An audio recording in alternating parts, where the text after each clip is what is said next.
Calls of apocalypse, calls of revolution, calls of any religious undertone can be difficult to comprehend. Are they the ravings of a madman? The avaricious words of a vengeful and downtrodden soul? Or do they contain inklings of truth that cause believers to fall under their spell and into a trance-like state? Throughout the history of the world of ice and fire, and even in our own world, these questions have been tested time and time again. With every major event, every groundbreaking tragedy and triumph, the question of divine providence presents itself. And even for those with little faith, or complete faith, the authenticity of such claims can be nigh impossible to determine. The greatest example of this in the world of ice and fire can be seen during the height of the Dance of the Dragons, with the rise of the man known only as the Shepherd. Hello everyone, and welcome back to Exploring Fiction. The Shepherd was a man by the people, for the people, and of the people. He was no lord or king up in a high and far-off castle. He was a one-handed beggar in the streets of King's Landing, preaching of the end of the world in a reign of fire and blood. While some spurned him as crazy, especially those in the upper castes of society, many more took his words to heart, believing more and more by the day that the twilight days were nigh. Finally, his preaching spurred the commoners of the capital into action, one of multiple causes to such an end in a complex political web, and some of the most magnificent beasts in the land were killed by the people they protected. Yet, despite the bloodshed, the Shepherd proved an interesting figure in the narrative, as a representation of the author's worldview, and as a catalyst for a greater discussion on religious signs and how one can decide what is true versus false. So, who was the Shepherd in the lore of A Song of Ice and Fire? How did his actions impact the world? And what can we learn from him? Let's explore. For a man who altered the course of history so greatly, so little is known of the Shepherd. His birth year, birthplace, and heritage are all unknown. Some speculated he was a former poor fellow, until the order was outlawed in Westeros. Others surmised that the Shepherd lost his missing hand as a result of thievery. However, virtually no substantive proof exists for any claims of his background prior to his ascension into overnight popularity. What was clear was his appearance. The Shepherd was a tall, one-handed man, with a horsehair shirt and ragged breeches. About his neck he hung a begging bowl, and he was so gaunt, many whispered that he was a corpse reanimated. Yet, the Shepherd behaved like a man very much alive. Alive and insane. Detailed within the pages of Fire and Blood, the height and end of the Shepherd's life resulted in multiple monumental events. He was a stout follower of the faith, but his true name was lost to the mists of time. Instead, the man adopted the moniker of the Shepherd, and from the streets of King's Landing, he began to preach of the end of times. The Dance of the Dragons had already placed the Seven Kingdoms in dire straits, while lords, queens, and dragon riders battled in the skies and upon open plains. The common folk of the land could only watch in fear as blood and hellfire rained down from the skies. In this environment, the Shepherd got his start. As if rising from the dust of the capital streets itself, he emerged from the small folk, claiming that dragons were demons out to end mankind and the world. Queen Rhaenyra was chief amongst his ideological foes, as he named her the Bane of the Seven Kingdoms. Every day, more and more people flocked to join the Shepherd's crowd of listeners. After all, the world was getting worse, not better. It might have been that the crazed man held some hidden truth in his addled brain. And so, the Shepherd began to amass a great following, rivaling the wealthiest and most influential of highborn lords or ladies. During the King's Landing riots in the years of Rhaenyra's rule, this cult flexed its might. The Shepherd called his followers to purge the land of the dragons, the scourge of the earth. During the height of the riot, in the storming of the dragon pit, 5 beasts were killed, and many tales repeat the story of the warrior himself manifesting within the shepherd, who was said to have felled the queen's yellow monster Cyrax. After this night of chaos, uproar, and revolution, the shepherd and his mob controlled much of King's Landing during the period known as the Moon of the Three Kings.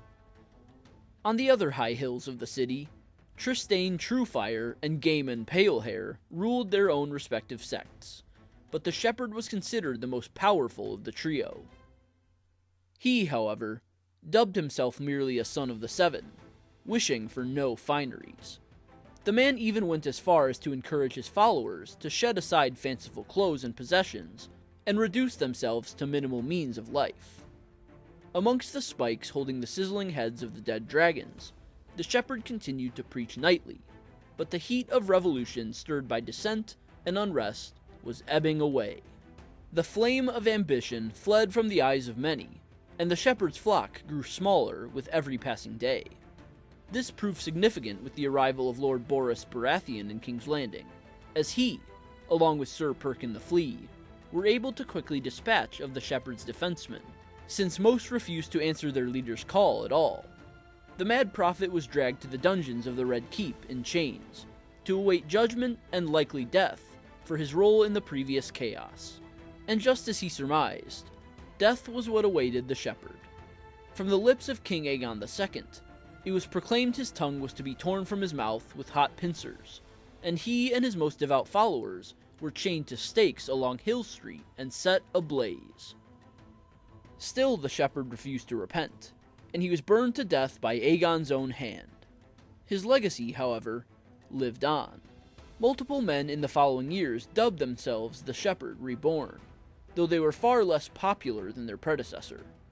But far from only his physical and societal impact, the shepherd and his actions proved greatly influential as a study for both the world of Ice and Fire and our own. Like most other characters in the world of Westeros and beyond, the shepherd represented George R.R. Martin's own worldview, or at least a part of it. Characters in A Song of Ice and Fire are famed and reviled in equal measure for being morally gray. Good people making evil choices, and evil people making good choices. Through this, Martin intends to illustrate the lack of idealism and the lack of true heroes in the world. Instead, his view is that everyone has the propensity to be evil, cowardly, or both, if the circumstances are dire enough. His world is one without aspiration, a dark place where the best a man can do is keep his head down and obey orders, lest he be cast into hell itself. Every man, woman, or child in A Song of Ice and Fire that can be considered heroic is either humiliated or killed, lending a gritty and dark tone to the story. Is it realistic? Maybe, but most people would like to believe that true virtue and heroism can be obtained and rewarded. The shepherd, however, represents a segment of this view Martin portrays in his work.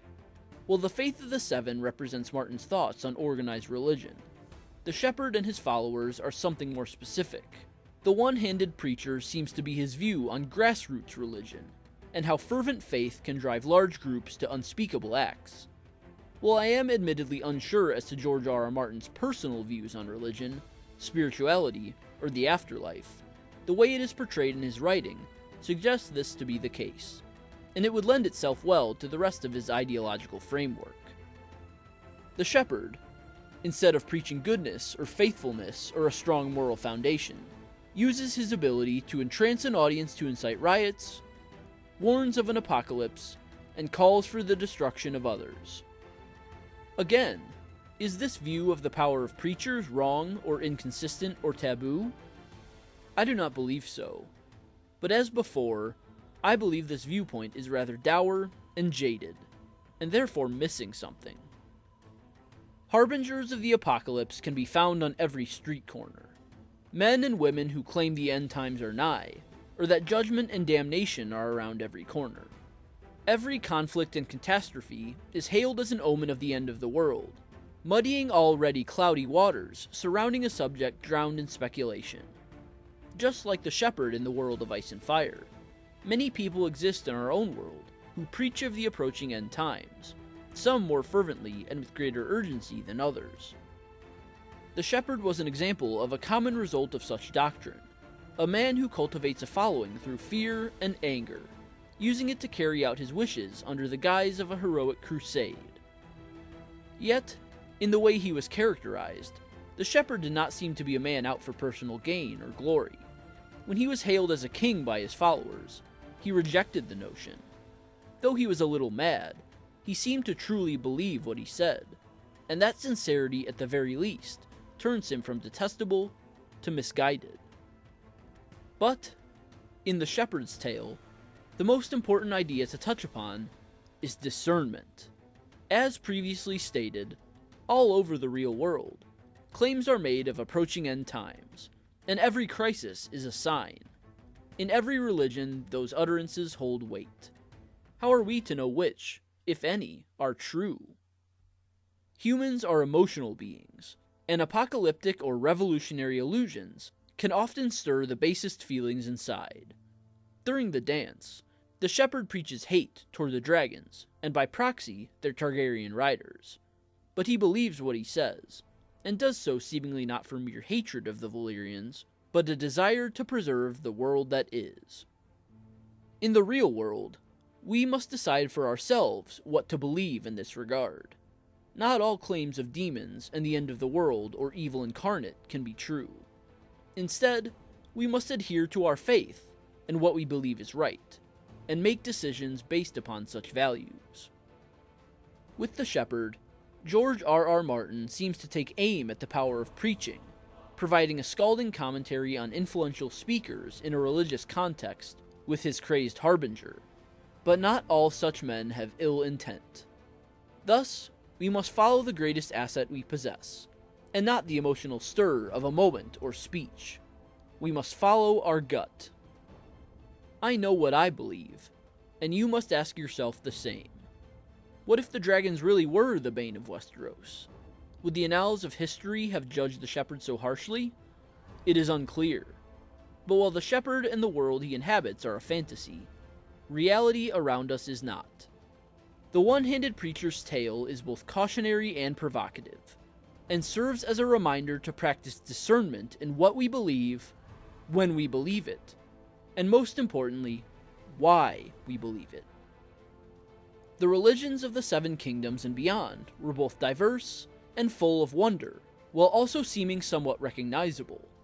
In the recent past of Westeros, a figure called the Shepherd rose to prominence for his public preaching and his ability to light a fire in the hearts of his followers.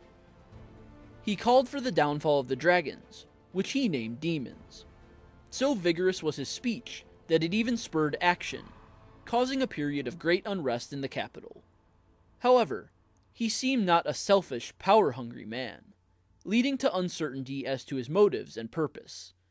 George R.R. Martin portrayed the shepherd as a critique on charismatic speakers and leaders, especially within religious communities. But from this character, we can be reminded to practice discernment, specifically with our beliefs and inclinations on whom we should follow. The shepherd may have been mad, and his preaching certainly called for revolutionary acts, but he seemed sincere and more invigorated than outright evil.